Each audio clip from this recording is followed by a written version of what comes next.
Assalamualaikum pemirsa Bangsa Online TV.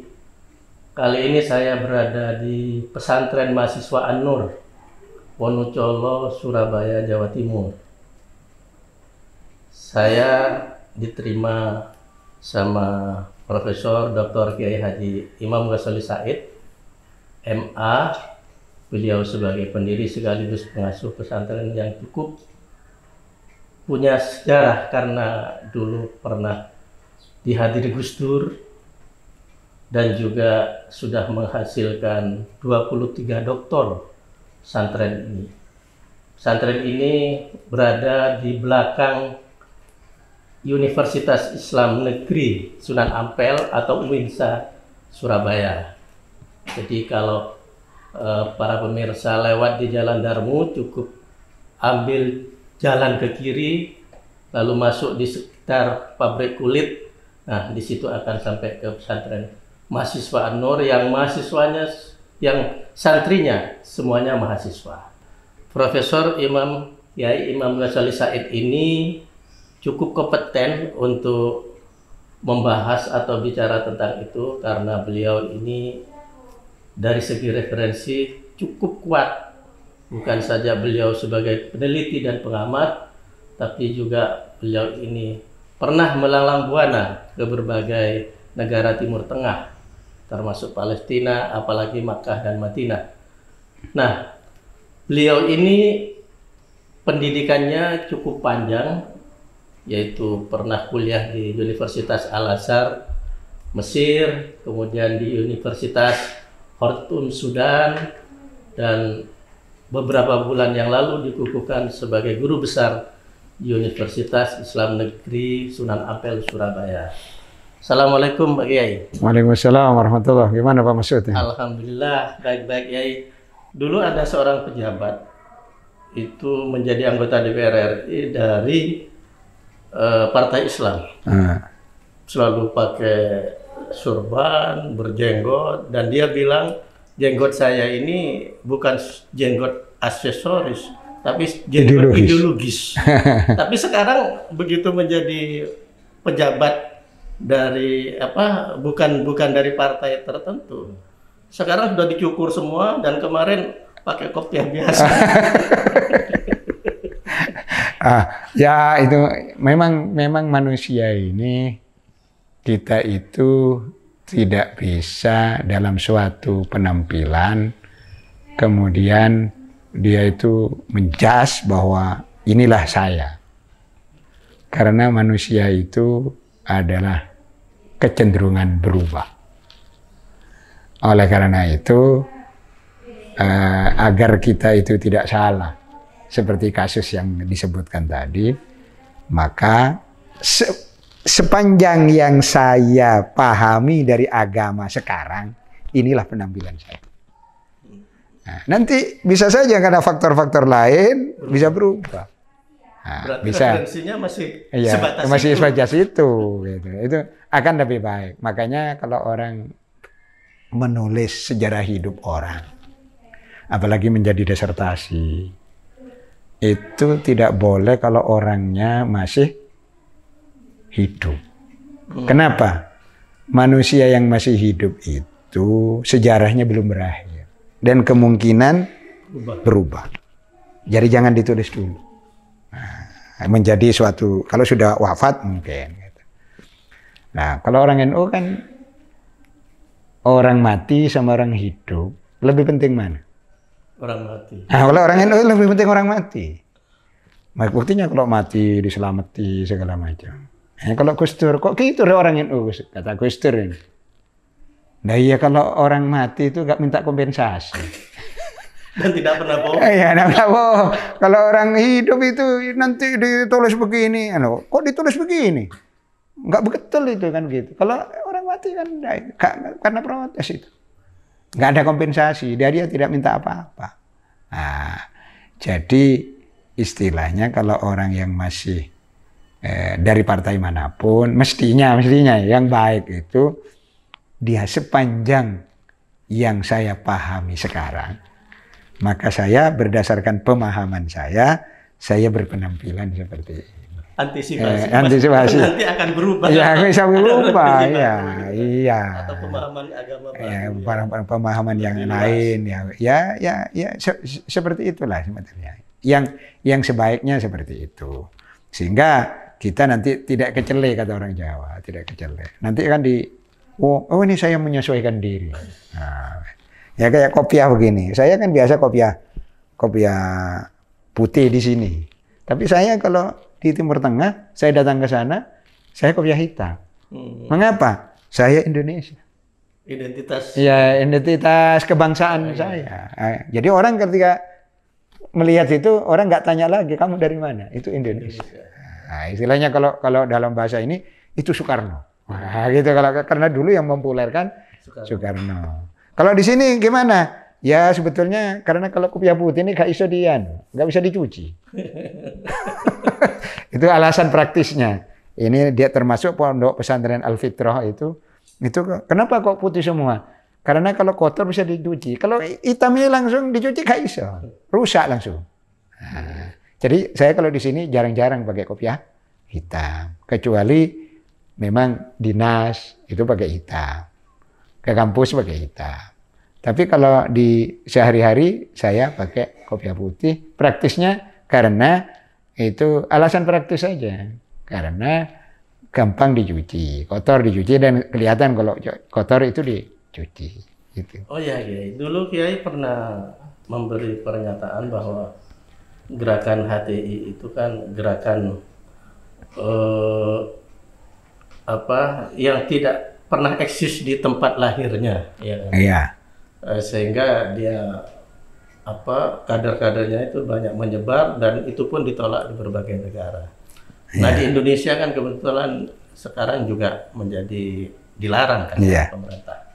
Nah cuman saya ingin mengkonfirmasi dulu, Pak Kiai kan pernah bilang bahwa ada tulisan atau buku dari Taqiyuddin An-Nabhani, pendiri Hizbut Tahrir itu, katanya mencium cewek nggak haram atau nggak apa-apa, itu gimana? Ya itu pendapat fikih yang kontroversi. Nah, tapi benar dari ya ada yang kontroversi itu, tapi kan dalam konteks tertentu. Jadi kalau istilahnya begini, kalau untuk dakwah, maka seperti itu diperbolehkan. Jadi ada pendapatnya Taqiyuddin. Saya sudah lupa referensinya itu. Memang banyak. Tapi Yai punya kitabnya? Ada punya saya. Tapi untuk dicari sekarang butuh waktu karena ya butuh waktu. Itu saya membaca di buku itu. Kenapa punya pendapat seperti itu? Sebetulnya kan Hizbut Tahrir itu kan ingin merangkul semua. Tetapi di bawah panji Islam. Maunya begitu. Terus muncul pendapat-pendapat yang secara fikih itu kontroversi. Dari latar belakang ingin merangkul semua itu tadi. Jadi konteksnya itu. Nah, dalam bahasa yang sekarang, menurut saya gagasan Syekh Taqiyuddin Nabhani itu untuk abad 20 itu sudah irrelevan. Khilafah itu ya? Iya, karena sudah tidak mungkin kita itu kembali pada pola lama. Tetapi kita nggak bisa terlalu menyalahkan.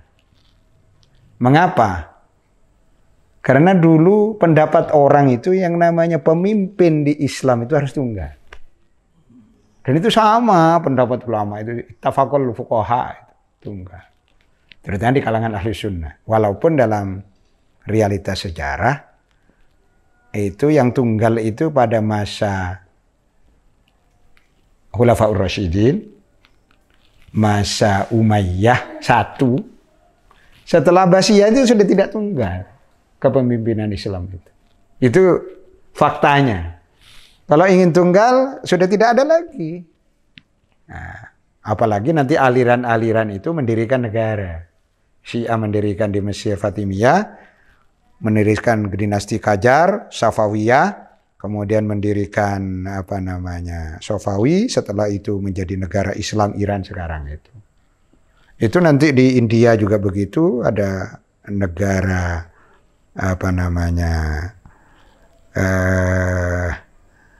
negara Mughal. Nah, di abad 20 negara ini sudah menjadi nation. Nah, itu disebut nation state, negara bangsa. Itu. Maka ketika gagasan itu disampaikan, itu fata morgana itu. Sudah tidak mungkin lagi. Tapi kan melihatnya begini, ada yang beralasan bahwa demokrasi yang dikembangkan di semua negara ini dianggap gagal. Bukan saja karena tidak mencerminkan Islam, menurut mereka, tapi juga untuk memakmurkan rakyat juga tidak berhasil. Ya, kita lihat kan kita tidak bisa secara subjektif begitu. Sepanjang khilafah itu yang berhasil di mana? Enggak, sekarang dari alih kepemimpinan ya. Kita hitunglah alih kepemimpinan. Kalau itu ukurannya khilafah dari kepemimpinan. Alih kepemimpinan itu berdarah. Nah, itu yang ada adalah yang tidak berdarah itu ada di negara demokrasi. Coba misalnya kepemimpinan dari Sayyidina Abu Bakar. Kalau Abu Bakar enggak berdarah, hampir berdarah. Jadi ganti Sayyidina Umar. Dari Umar ke Utsman berdarah. Utsman ke Ali berdarah. Ali ke Muawiyah berdarah. Tapi dari peralihan kepemimpinan dari Abu Bakar sampai Ali itu kan sistemnya juga tidak tunggal kan? Artinya berbagai bentuk. Iya, tidak tunggal memang, tidak tunggal. Lah itulah yang dihitung itu kan kepemimpinan tunggal. Tapi alih kepemimpinannya ini bagaimana? Supaya tidak berdarah. Nah, itu tuh ditemukan di negara demokrasi. Sebab berdarah ini dilarang oleh agama. Kan gitu. Maka ketika berdarah, alih kepemimpinan berdarah itu dilarang oleh agama, harus dicarikan formula supaya tidak berdarah. Berdasarkan pemilihan, berdasarkan bukan dengan ini. Ketika ngeri loh perubahan dari daulah Umayyah ke Abbasiyah. Orang yang sudah wafat itu dibongkar itu kan. Kuburannya itu dibakar saking bencinya. Apa ini yang mau kembali ke sana? Juga di masa-masa di daerah di Andalusia ya, juga seperti itu. Dan waktu dulu itu saya kira bisa dipahami karena memang di dunia belum ada. Itu sistem itu. Atau memang ajarannya seperti itu?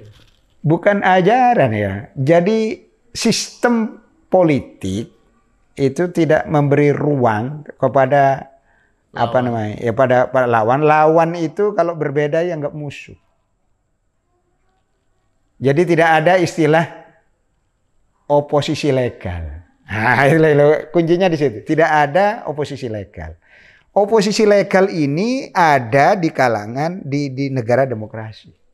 Dan itu lebih Islami. Ini paling tidak menurut saya. Lebih Islami. Karena dengan alih kepemimpinan yang tidak berdarah itu, terhindarlah apa yang disebut dengan pertumpahan darah. Pemilihan. Ya kalah loh. Kau usah ngamuk. Ya, misalnya kemarin kalah terus ngamuk. Tapi kan yang berdarah itu kan di tingkat bukan di elitnya. Ini kalau dulu itu elit. Dibunuh itu elitnya itu. Kejar-kejar. Nah, itulah. Nah, jadi kerajaan sistem kerajaan ke kerajaan yang lain itu revolusi. Dan berdarah. Jadi iya. Makanya tidak berdarah itu lebih Islam. Nah, itulah bahasa saya. Itu tidak berdarah itu lebih Islami. Nah, hanya sekarang masdarus sultah, sumber kekuasaan itu di mana? Menurut Islam. Apakah sumber kekuasaan itu rakyat? dengan pemilu, atau sumber kekuasaan itu dari Allah. Nah, ini kan yang jadi perdebatan. Sebetulnya dalam Islam itu dua, dari rakyat dan dari Allah. Artinya maksudnya Allah menghendaki dia jadi pemimpin, tapi harus lewat rakyat. Nah, nanti konsekuensinya juga begitu. Ada hukum teks yang memang tidak perlu diperdebatkan. Kalau orang sholat, wajib sholat, gak usah debat itu. Ya memang wajib sholat itu kan. Masjid menghadap mana, gak usah debat, musyawarah. Nggak perlu, ya masjid kiblat. Ya masjidnya mesti menghadap timur untuk konteks Indonesia. Kan gitu. Nah, yang nanti yang berdebat ini adalah di bidang fikihnya. Fikih itu diperdebatkan. Tapi sumber fikih, Al-Quran, hadis, itu nggak boleh diperdebatkan. Yang diperdebatkan hasil daripada pemahaman orang terhadap fikih ini. Nah, kalau itu yang terjadi, itulah yang Islami. Nah, ya, kalau menurut saya, khilafah, sistem ya, khilafah dalam arti sistem, sama sistem demokrasi, sistem negara republik, itu lebih Islami daripada khilafah seperti yang berjalan dalam sejarah. Karena peralihan kepemimpinan di dalam sistem khilafah itu selalu berdarah. Berarti dalam ajaran Islam, alih kepemimpinan itu yang dari berbagai sistem ya, dari Abu Bakar, kalau Nabi lah mutlak lah ya. Kalau yang dari Abu Bakar dan seterusnya itu kan tidak by design kan, berarti mengalir gitu aja. Mengalir aja, artinya memang terjadi karena Nabi tidak menentukan. Itu menurut satu pemahaman Ahlus Sunnah itu. Bahwa Nabi tidak menentukan siapa yang akan jadi. Hanya isyarah saja. Maka dimusyawarahkan. Nah, maka masyuratul muslimin menjadi penting. Kan gitu menurut pemahaman Ahlus Sunnah. Tapi kata orang Syiah, tidak. Itu sudah ditentukan. Bahkan orang Syiah itu teologinya, Nabi itu sudah menentukan sampai 12. Jadi jauh sampai abad keberapa itu? Abad coba di 400 sampai 400 ya, 300 tahun. Itu sudah ada, sudah ditentukan 12-nya. 12 imam itu. Dari mana? Ya dari mughayyabat, dari ghaibiyat. Memang Nabi sudah memberitahu nanti ini kan gitu. Lebih rasional mana? Percaya rasional sunnah dalam hal ini gitu. Tapi kita ini kan sekarang harus memadukan. Kita orang Syiah yang pemahamannya bisa kita terima. Termasuk fikihnya. Nah, kalau yang tidak bisa kita terima, ya cuma kita terima. Nah, di antara fikih orang Syiah itu yang bisa kita terima adalah tentang perempuan. Nah, perempuan itu kalau yang dawil arham itu menurut orang Syiah, yang biasanya kalau ponakan dari anak perempuan itu dawil arham. Dalam Ahlus Sunnah ini. Semua fikih Ahlus Sunnah begitu. Tapi fikih Syiah enggak. Itu sama-sama ahli waris dan bagiannya sama. Masalah itu mencerminkan keadilan gender sekarang. Itu fikih Ja'fari. Dan saya mengeterapkannya itu. Nah, karena saya tahu dari fikih itu, dari fikih Ja'fari itu. Nah, jadi jadi tidak semua Syiah fikihnya itu jelek, ada juga yang banyak yang sama, lebih banyak yang sama daripada yang tidak sama. Sholatnya beda dengan kita. Orang Syiah itu, saya kan ke sana saya. Nah, tetapi bahwa sholat itu wajib, itu jadi sama. Tapi teknis sholat menurut mazhab mereka. Contohnya gimana? Jadi di sana itu hampir tidak ada tumak nina. Oh. Padahal tumak nina rukun. Iya, cepat bisa. Nah, tapi kalau orang Ahlus Sunnah yang cepat ya banyak. Kalau tarawih itu. Ya. Ada juga ya. Jadi dalam praktek ya. Tapi kalau dalam teori bahwa tumak nina itu bagian dari rukun sholat. Ada yang fikih Ahlus Sunnah begitu. Nah, di antaranya begitu. Terus ada hal-hal teknis yang berbeda. Misalnya Kalau sholat di sana itu waktunya hanya 3. Jadi orang sholat 3 kali. Tapi sholatnya tetap 5. Hanya waktunya 3. Karena di Quran aqimis sholata liduluki syamsi. Itu duhur. Ila ghasaqil lail. Itu isya. Wa Quran al-fajr. Itu subuh. 3. 5 anunya gimana menghitungnya? Apa ada yang 2 berarti? Iya, dijadikan 1. Jadi duhur sama asar 1. Jadi kalau ke Iran sampai sekarang itu? Sampai sekarang, iya. Nah, kalau ke Iran itu duhur itu ada orang adzan resmi. Kemudian di maghrib itu, di isya, maghrib nggak ada. Duhur langsung isya? Iya, langsung isya. Subuh? Nah, langsung subuh. Nah, di duhur isya ini jadi 1. Mereka begitu. Jadi di Quran memang 3. Aqimis sholata, ini surat Al-Isra 78. Aqimis sholata liduluki syamsi ila ghasaqil lail wa Quran al-fajr. Kan 3. Lah, fikihnya berbeda dengan kita. Tapi bagusnya orang Syiah itu, dia kan ngerti Ahlus Sunnah. Kalau dia misalnya sholat di Masjidil Haram, yang ikut seperti orang yang ngikuti imam masjid sana, menyesuaikan dengan di sana. Karena dia tahu, bukan salah itu mazhab. Nah, Ja'fari seperti itu. Misalnya sampai nggak mau 5, ya nggak apa-apa, boleh aja. Nah, gitu loh. Kan kita jadi toleran. Ojo langsung Syiah langsung sesat begitu. Yo. Nah, gitu. Baik. Pemirsa Bangsa Online TV, banyak sekali ilmu yang kita serap dari Bapak Kiai Haji Imam Ghazali Said yang seperti saya sampaikan tadi beberapa bulan yang lalu dibukukan sebagai profesor oleh UINSA. Semoga pembicaraan kami atau silaturahim kami ke kediaman beliau di pesantren mahasiswa An-Nur Wonocolo Surabaya banyak bermanfaat, terutama kepada pemirsa Bangsa Online TV dimanapun berada. Dari saya, M. Masud Adnan, ucapkan mohon maaf dan terima kasih. Wassalamualaikum warahmatullahi wabarakatuh. Waalaikumsalam warahmatullahi wabarakatuh. Dari saya, terima kasih pada para pemirsa Bangsa Online TV.